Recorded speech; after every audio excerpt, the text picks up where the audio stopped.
Academia is more than research output and publications. In this seminar series, we discuss the personal and social aspects of academic work that are not discussed enough. Welcome to Life in Academia.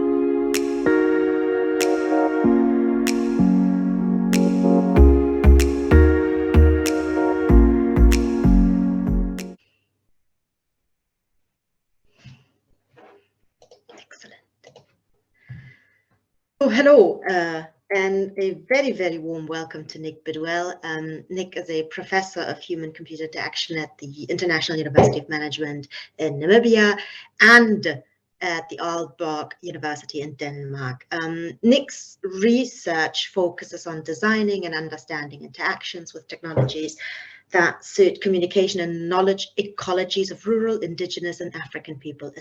I try to summarize Nick's work as best as I can, but Nick, do shout at me if I say something silly. So for the past 15 years, her work has focused on facilitating academics and students in undertaking research for their countries, their communities, especially on their own terms. And Nick is a really brilliant human, and she's a thought catalyzer in the field of human-computer interaction. Since she initiated the first Indigenous Led Digital Design Panel, the first publications on decolonialism in the ACM, Association for Computing Machinery. She is founder of AFRICHCI, founding advisor of Namibia's Internet Society, etc., etc., etc. Now she's actually also the chair of the Sustainability Committee of ACM's special interest group, where she and the members of that group try to foster a culture of environmental and social sustainability across all of human-computer interaction. Fingers crossed that that'll happen, and all the other things that Nick is doing. And today, Nick will talk about, introduce themes about decoloniality emerging from her experiences living, teaching and researching in Africa for the past 15 years. She will especially draw on two recent cases in digital mental health as well as community networks. And she will suggest ways in which academics and academic researchers can support decoloniality in computer science. We are truly very, very excited to have Nick here today, and I cannot wait to have this chat and to just listen to what she has to say. So please join me in welcoming Nick Bidwell today. Thank you, Gazelle. That was a very flattering introduction. Almost feel like I don't have to say anything now. So it's a pleasure to meet you all today and introduce my work, which is in social informatics and human-computer interaction, or HCI. And I'm just keeping an eye to make sure that everybody can hear me. Nod your head if that's all fine. Great, super. So I'm going to hope to illustrate some general lessons for academic careers from this cross-cultural research. So along the way, I'm going to discuss some of the many ways colonialism shapes digital innovation. But I'm going to focus especially on how relationships between technology and colonialism have cognitive and social, psychological implications. I'm going to start with my own complicity. So from my accent, you can see I've been born British. I'm actually Australian as well. And I've lived around the world from birth, starting in Sudan and then in Bahrain and later in South Asia. And my experiences, I think, led me to a sensitivity to relationships between people and colonized territories. I was a colonizer. I am a colonizer. Many of us are colonizers. So when I became Australian 20 years ago, I began to consider what this might mean for technology by learning from Aboriginal groups. So I learned, for instance, from Indigenous Led video projects that communicate traditional knowledge of an Aboriginal group for the purposes of caring for country. And country is a very complex relationship that goes beyond land. Oops. Gazelle mentioned that we host OzCHI, which is the Australian Human Computer Interaction Conference, and was the first to host a panel on Indigenous Led Digital Design. And that same year, in 2008, was an Aboriginal collaborator and I went to DIS, Designing Interactive DIS Systems, a conference in HCI in Cape Town in 2008. And I believe he was the first Aboriginal author to attend a conference or to actually be on a paper. So our papers were reflecting on the differences between the logics that are embedded in technology design and in local, in this case, Aboriginal practices. So I took some of those lessons with me when I moved to live in a village in Southern Africa. And it became obvious to me more and more how Euro-American expansionism makes these logics invisible by articulating the differences between these logics as deficits. And this perpetuates historical patterns of exclusion and inequality. So when I went back to teaching in universities and supervised students in South Africa and Namibia, it was really important to me to start supporting African voices in global conversations. I didn't found AfriCHI, I co-founded AfriCHI. And that co-founding, that working together is very important to promote African perspectives in HCI and to work together to do that. So the ACM's support for AfriCHI shows that computing has an increasing, if recent, recognition of the need for diverse voices. So my various activities recognised in the African context that technology production is entangled in a mesh of post-colonial relations. So the dynamics between the colonial powers and their colonies involved dispossession, enslavement, appropriation and extraction of humans, land and resources. And along the way, they set up structures that shape contemporary ways of being and doing and knowing, and asymmetrical relationships that continue to govern and shape the way that people move, the way that concepts, activities, things move between colonial centres and colonised peripheries. Including the movement of technological and socio-technological systems. So if we take a very graspable example, consider the way that colonialism integrated African economies into capitalism, which led to excluding people from accessing electricity and telecommunications. About 45% of the whole of the African population lives connected to the electricity grid, and only 21% regularly use the mobile internet, the principal infrastructure available to connect. Oh, I think I've missed. Okay, that's where my slide went. I had a bit of a slide disaster before this talk. We can go back to that one.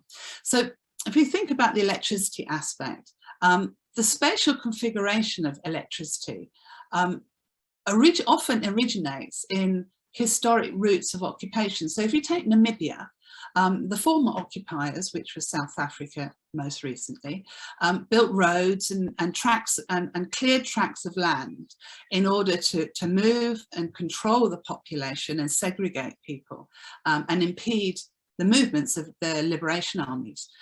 And after independence, people re-established their homesteads off these roads and tracks, away from the trading centres where there is electricity.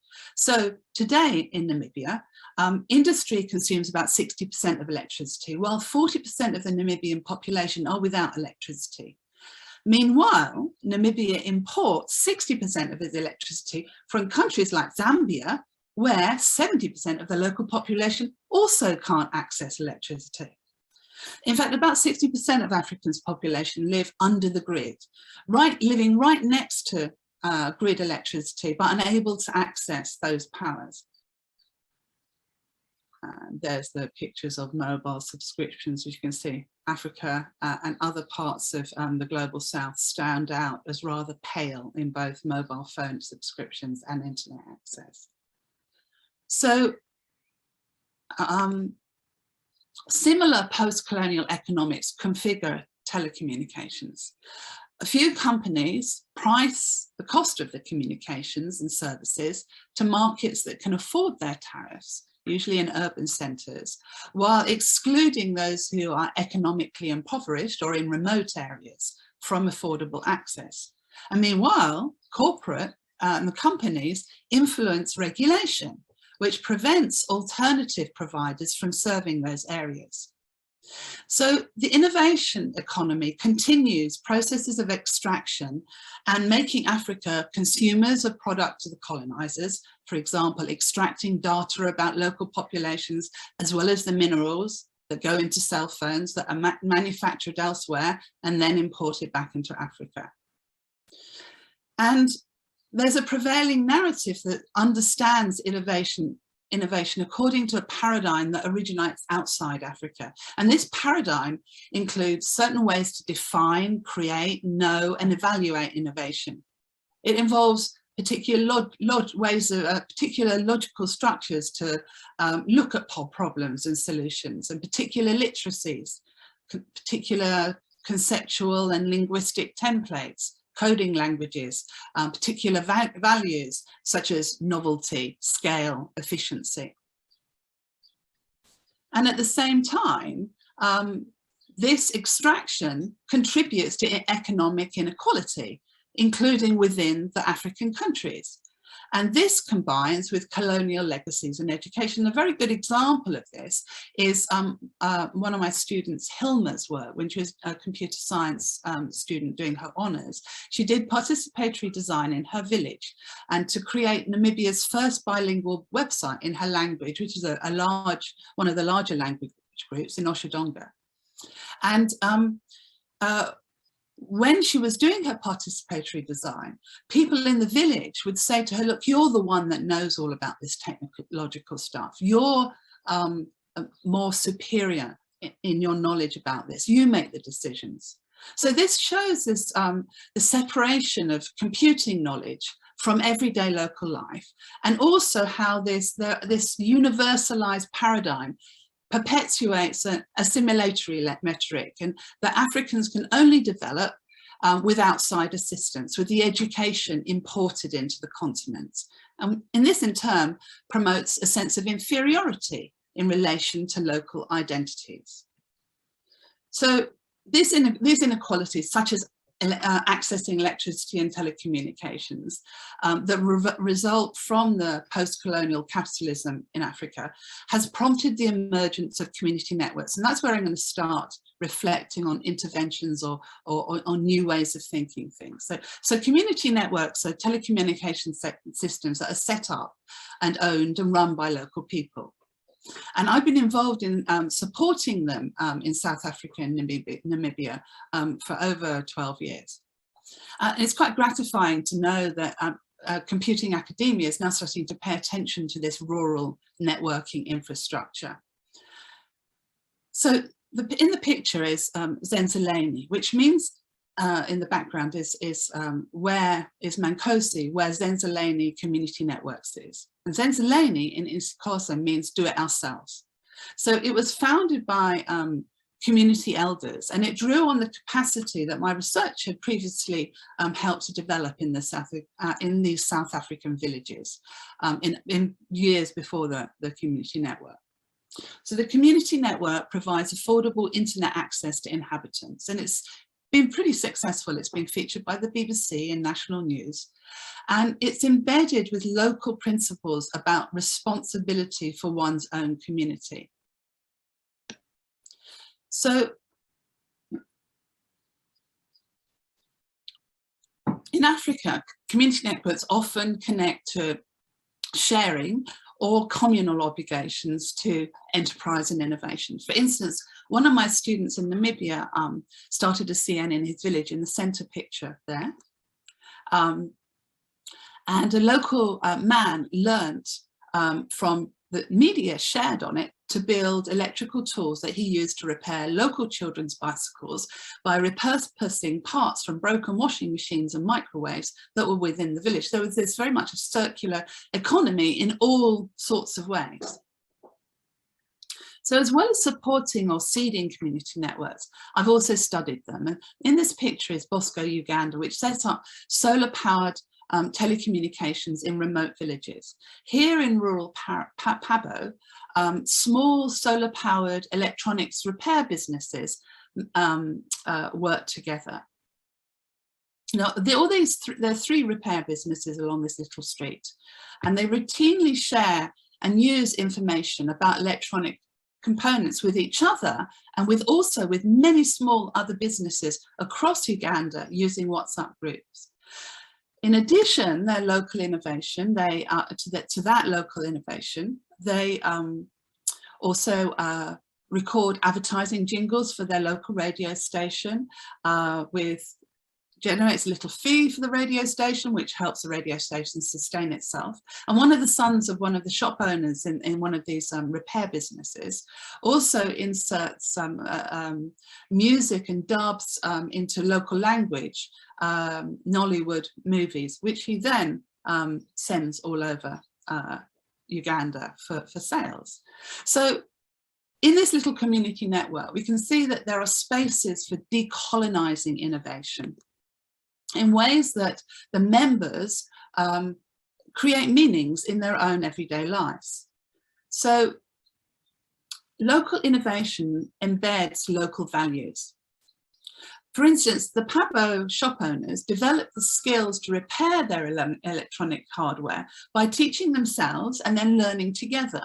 And they share tools and assist each other with customers' jobs. So there's not this competition between them, which we might expect in other ways of trade and markets. And this sort of differs from the capitalist structures that tend to commodify learning, and they tend to sell it in a knowledge economy. In fact, most African CNs focus on developing people's abilities to set up and use and share those abilities between each other. For example, here, Bosco arranges computers facing inwards on shared tables to encourage people to share their skills. So this captures this idea, an idea that community networks in Africa conceive value in terms of wealth in people rather than monetary mechanisms. And I might say that they're situated in a relational ontology.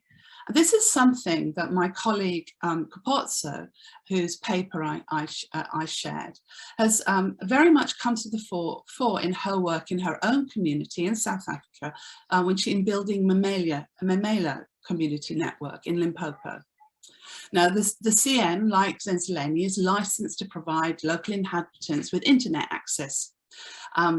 And they, as you can see there, the local people set up the wireless links across 6 villages and in permanent access points, and then the wireless backhaul to the internet. So here we can see Kapotso facilitating workshops within Mamela. She's doing her PhD at Wits in Joburg, but she sought a paradigm to guide designing technologies to run on the CN that suited local practice. And she framed her action research in what, in a local pedagogy called Bantwani, and it's local to many Southern African communities. It used to be in pre-colonial times that the primary way for sharing knowledge and learning skills before the missionaries came. And in this pedagogy, people learn by doing as they improvise and then receive feedback from each other and adapt.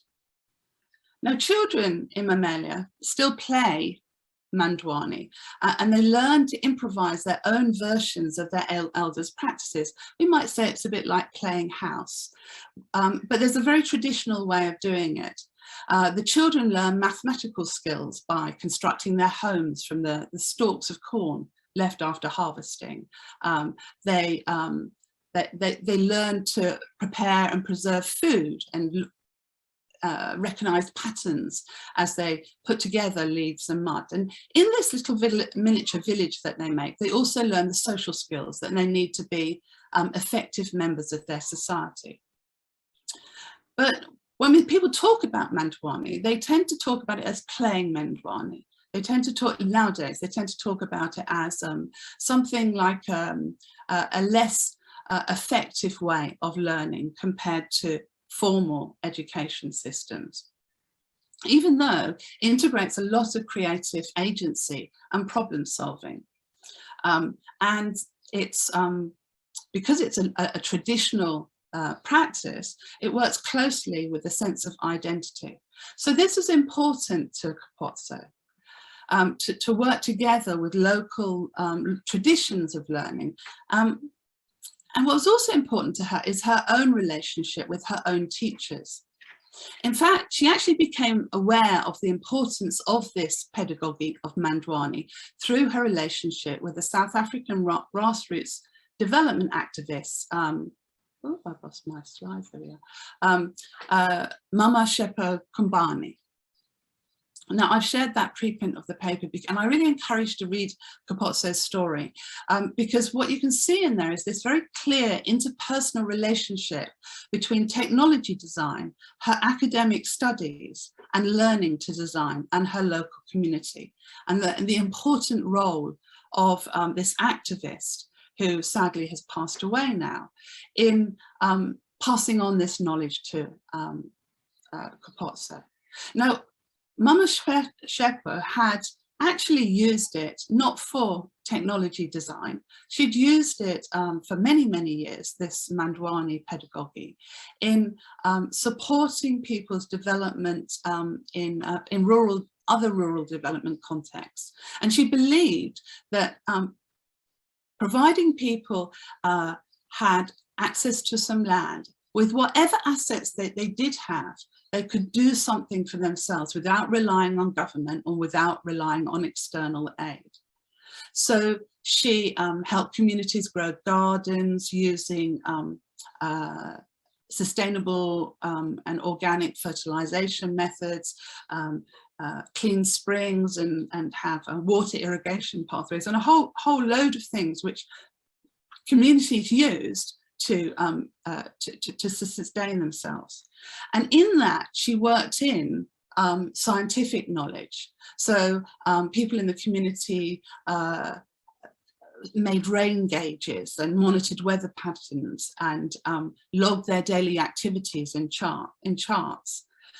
And in fact, that's what you can see Kapotso in this photo is looking at some of the charts that about the weather data that Shepo had gathered during all of these experiences. Now, where this Shepo lived through apartheid, and she was convinced that the national education system was unhealthy, and she wanted to, like many people in the liberation movement around that time, she sought to liberate Black people from the damage of colonization apartheid. And she felt that people had to work with whatever they got and work together to address their economic and psychological and political challenges, and to do that within their own normal communal norms and value systems. And this reconciles with many liberation authors at that time, such as Frantz Fanon, who asserted that Africans must actively construct their own self-identity to free themselves from the colonizing voices that own and gaze on their identity. Now, it's all very well supporting local practices to promote this identity, but what about the wider context of technology, or indeed of education? So for the last part of the talk, I'm going to foreground the specific influence of colonialism on mental health, and then relate that to technology design, and then see what that says about responding to the colonial impulse more generally. So there's been a huge increase in mental health technology and computational psychiatry, sensors and data and quantified self apps, chatbots and online groups, teletherapy, suicide hotlines. And all of these produce significant amounts of data. So psychiatrists are increasingly enthused about the potential use of all of this digital trace data to better understand and classify and more accurately and objectively measure people's individual mental health.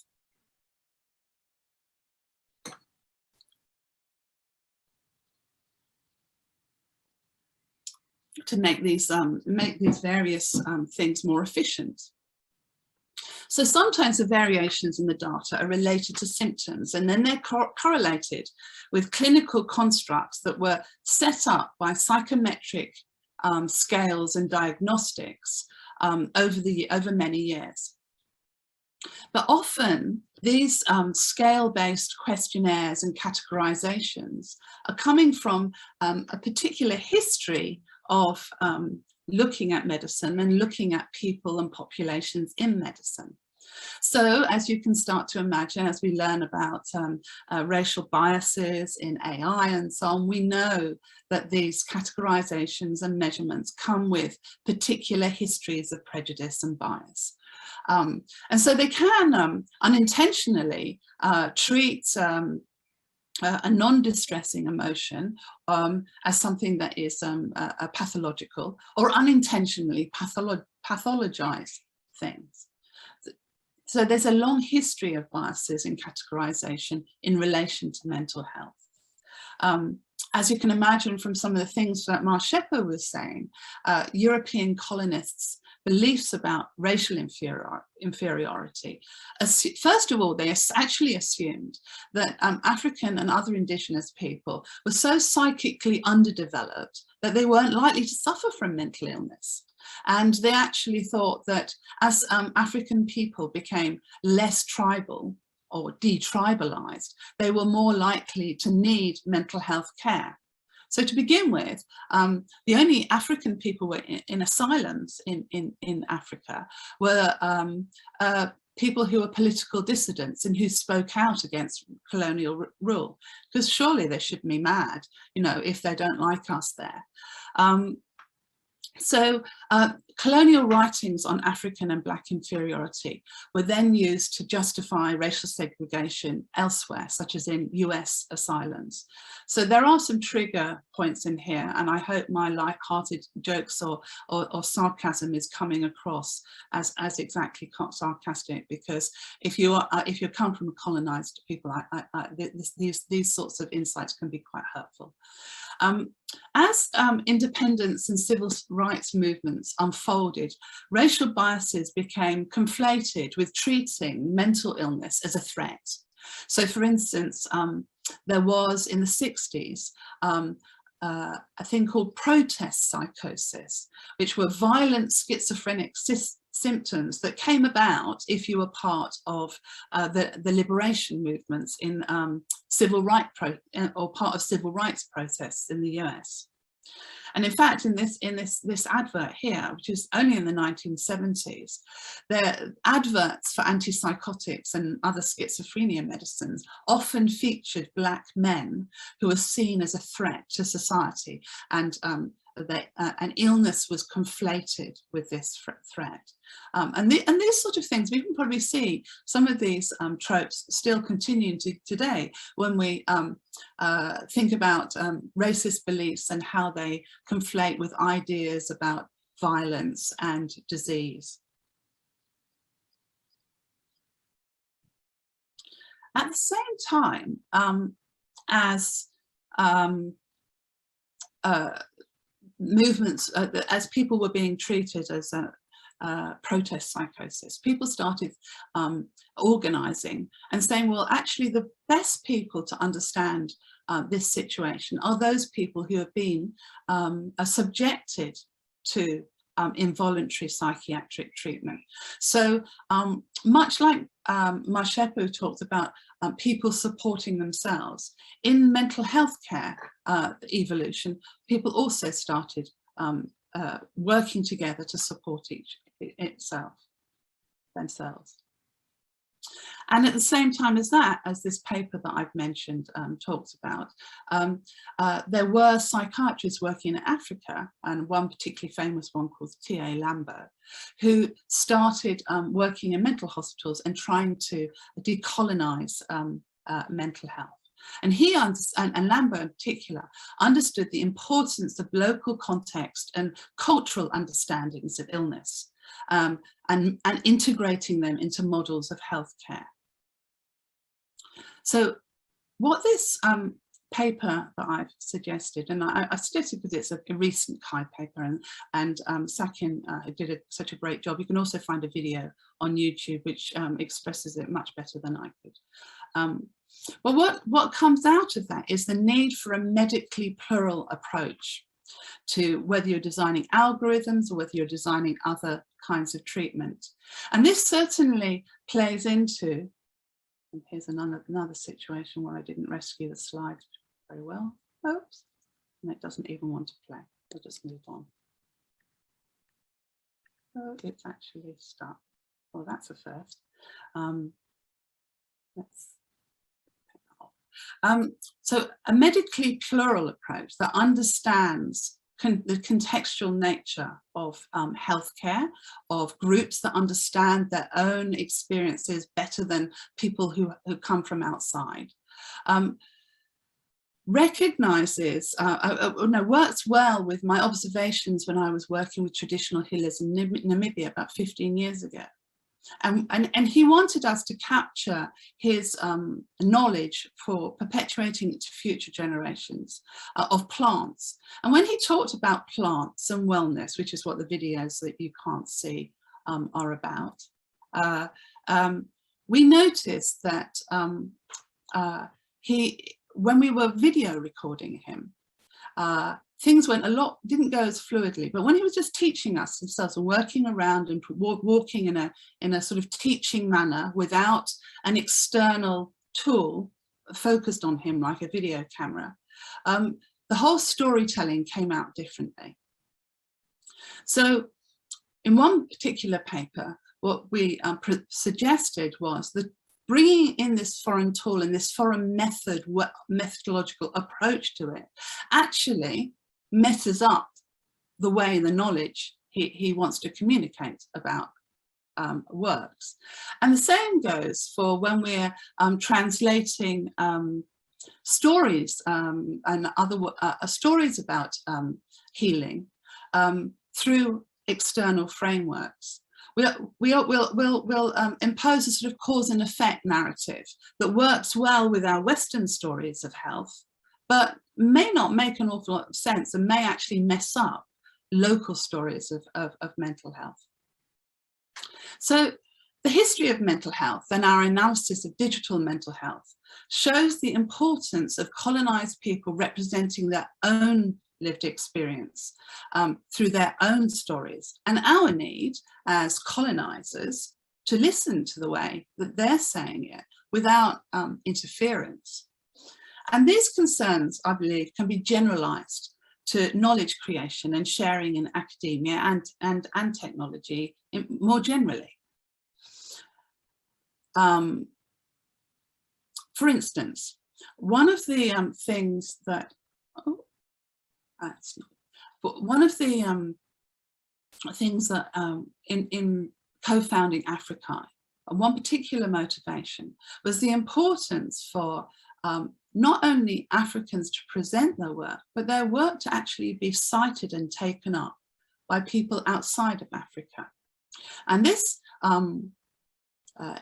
impulse has now sort of grown as a movement called Citational Justice. So one thing that we can do as academics is we can start to pay attention to the stories which are in the literature and start citing them, start looking for African journals or African conferences like AFRICHI, and make sure that we cite the work, whether or not we're actually writing about an African context. We can always learn something about ourselves from other ways that people tell stories about themselves.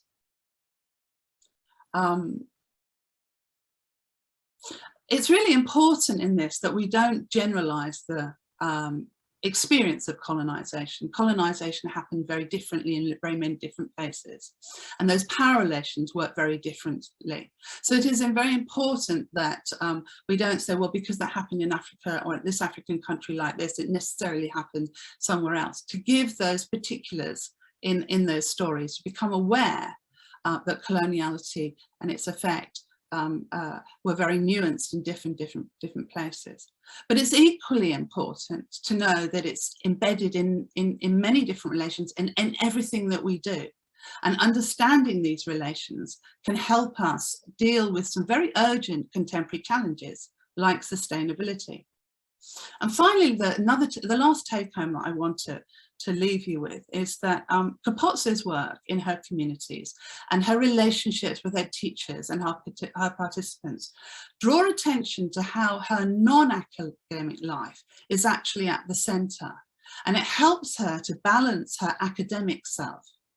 So I think one of the things that I've learned is that my research and my theoretical and academic life as a teacher and as a scholar in university is actually enriched by the life outside and the relationships that I get, in all sorts of relationships that I get from outside, and enriches me as a person, which ends up enriching my work. And so to realise that university life itself should be kept in check in not colonising the rest of us. And I am sorry I went over a little over time. I got a little bit distracted with the slide disaster, but if you have any questions, I really welcome them.